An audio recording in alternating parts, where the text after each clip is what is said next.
जो धर्म आदमी से आदमी को मिलाना चाहिए था, वही धर्म यदि आदमी को आदमी से बांटने लग जाए तब क्या होगा? फिर वो धर्म कहाँ रह गया? अक्सर लोग ये कहते हैं धर्म वह है जो आदमी को ईश्वर से, भगवान परमात्मा से मिलाता हूं, जब वो मिलाता है। मैं कहता हूं धर्म वह है जो आदमी को आदमी से जोड़ता है, और जिस दिन आदमी आदमी से जुड़ जाएगा उस दिन आदमी परमात्मा से जुड़ जाएगा। और जब तक आदमी आदमी से नहीं जुड़ेगा, परमात्मा से क्या जुड़ेगा बेचारा? उसको उसकी तो योग्यता ही नहीं है ना, वो उन्होंने भूमिका तैयार नहीं की है। और आदमी से आदमी तब जुड़ेगा जो अंदर का तामस है, जो स्वार्थ है, जो अहंकार है, उत्तेजना, ये जब दूर हो जाएंगे तब आदमी आदमी से जुड़ेगा, तब जीवन में धर्म पनपेगा। फिर आप जिसकी पूजा करो,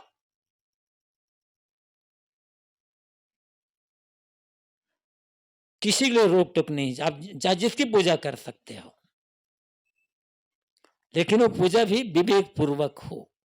देखा देखी नहीं होना चाहिए, देखा देखी में गड़बड़ी हो जाती है भाई, विवेक पूर्वक। तो एक पंक्ति सदगुरु कबीर की, सदगुरु सरने जाए के तामस त्यागिए। तुम गुरु के पास गए हो तो तामस का त्याग करो। तामस में जितने दोष दुर्गुण है ना, ये सब भी आ जाते हैं। इस संदर्भ में प्राय एक बात और कहा करता हूं, यह अनेक लोग सुने होंगे वो बात, लेकिन फिर से दोहरा देता हूं। धर्म के नाम पर अनेक प्रकार के व्रत अनुष्ठान चलते हैं, लोग मानते हैं। उस विधान, अनेक प्रकार व्रत अनुष्ठान का विधान किया गया है, ये व्रत वो व्रत वो व्रत, अनेक व्रत। और उसमें भी ये जो देवियां है ना, उनके लिए बहुत व्रत है, देवताओं के लिए बहुत व्रत नहीं है। जितनी हमारी माता बहनें व्रत रखती हैं ना, ये पुरुष लोग कहाँ व्रत रखते हैं उतना। लेकिन ये समझना होगा कि व्रत रखने मात्र, व्रत रखना क्या है? लोग समझते हैं कि कुछ ना खाना, उपवास कर देना वो व्रत है। व्रत नहीं है, अनशन है, भोजन न करना है। और भूखे रहना ये कोई बड़ा धर्म और पुण्य की बात नहीं है। ठीक है, भावना है, अच्छी बात है, लेकिन असली व्रत क्या है और किस व्रत से जीवन में धर्म की वृद्धि होगी, किस व्रत से जीवन में पुण्य की वृद्धि होगी, और किस व्रत से हमारा मन प्रसन्न रहेगा, दूसरे लोग प्रसन्न रहे, शांति होगी, उस व्रत को समझना होगा। केवल भूखे रहने से, भोजन छोड़ देने से धर्म पुण्य की वृद्धि नहीं होती है। वो देख परंपरा है। असली व्रत क्या है?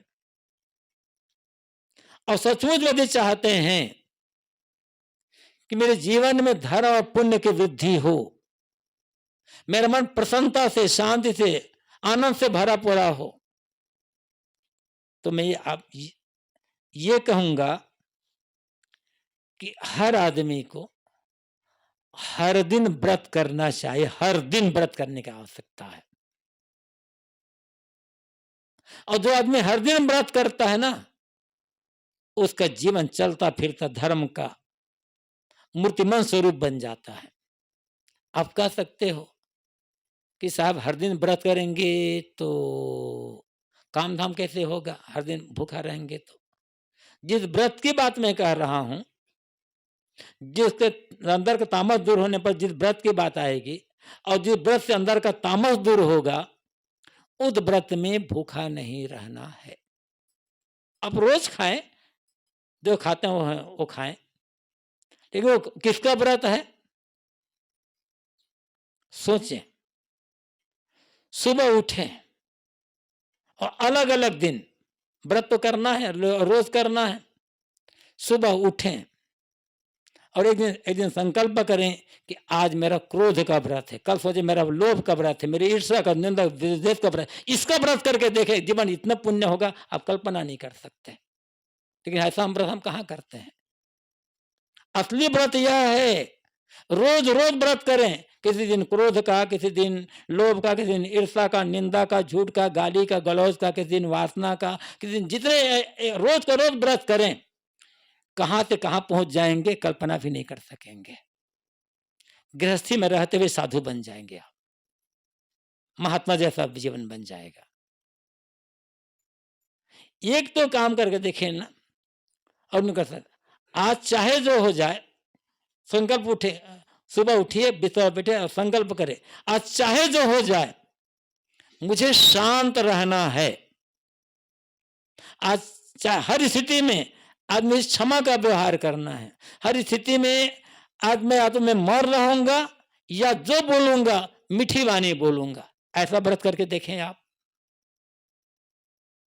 जीवन में कितना था। यही तो धर्म है।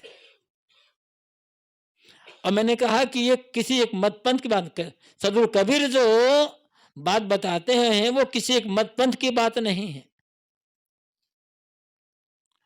वो मनुष्यता की बात बताते हैं। वो मनुष्यों से बात करते हैं।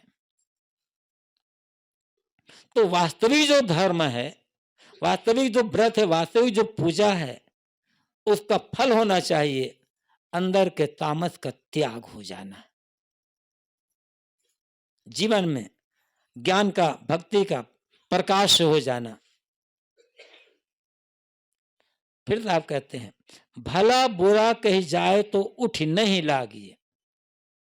तुम गुरु के भक्त हो ना, साहब कहते हैं तुम गुरु के भक्त हो, भगवान के भक्त हो, मानते हो कि मेरे भीतर का तामस दूर हो गया है, तो कोई तुम्हें भला बुरा कह दे तो उठ करके मत लगना, रिएक्शन में मत पड़ना।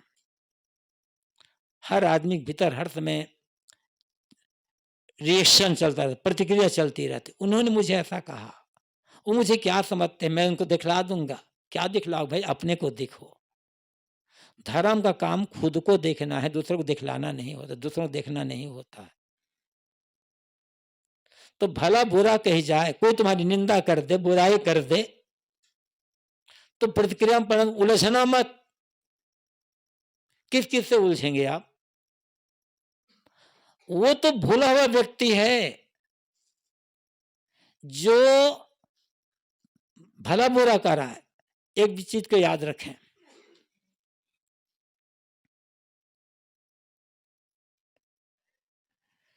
जिस आदमी के पास जो होता है वो वही दूसरों को देता है।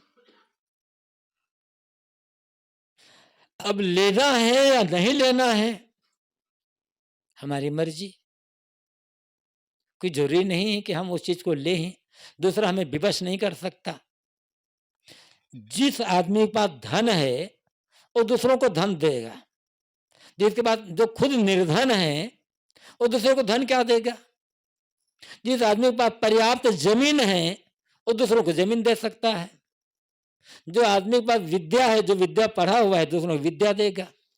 ये समझ लेना, यदि कोई आपकी निंदा कर रहा है तो समझना उसके पास निंदा है। अब लेना है या नहीं लेना है उस निंदा को, आपको आवश्यकता है तो ले लो, दुखी होना हो तो ले लो उस निंदा को, दुखी नहीं रहना निंदा को मत लो। बड़ी सीधी सी बात है ना, इसमें कठिनाई क्या है?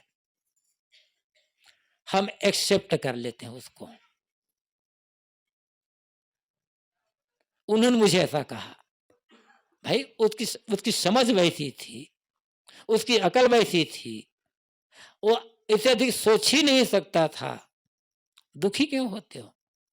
सदगुरु कबीर की एक साखी है, जाकी जैसी बुद्धि है तैसी कहे बनाए। दोष नवा को दीजिए, लेन कहाँ को जाए। बेचारो उसका दोष क्या है? उसकी बुद्धि वैसी है, उसकी समझ भी तो नहीं है, उसे बढ़िया बात तो कह ही नहीं सकता, तो दुखी क्यों होते हैं? उसको वहीं रहने दो। हम ले लेते हैं उसको ना, ग्रहण करें। उन्होंने मुझे ऐसा कहा, ठीक है, कहा तो कहा, आगे बढ़ जाओ।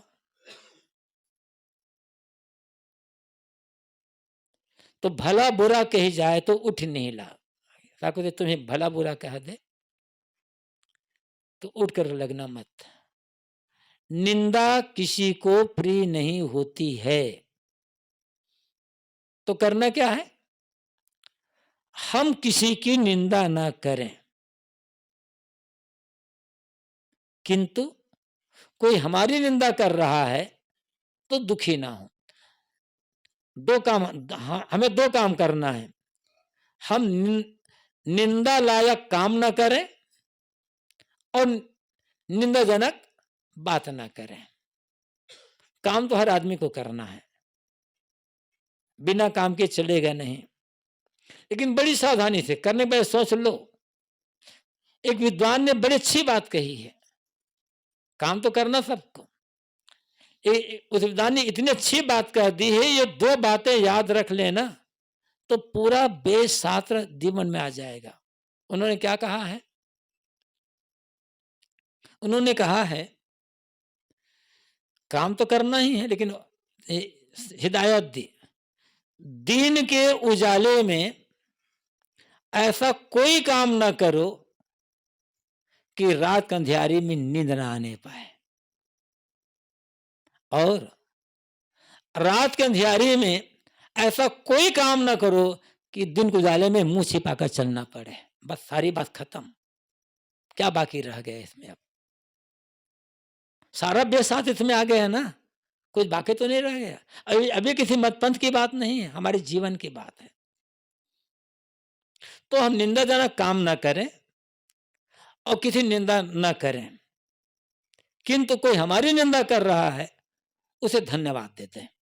सोचें कि व्यक्ति शांति से जिए, इस व्यक्ति का कल्याण हो। वस्तुतः निंदा में दुख देने की ताकत ही नहीं है, अपमान में दुख देने की ताकत नहीं है। फिर भी निंदा सुनकर, अपमान पाकर हम दुखी होते हैं।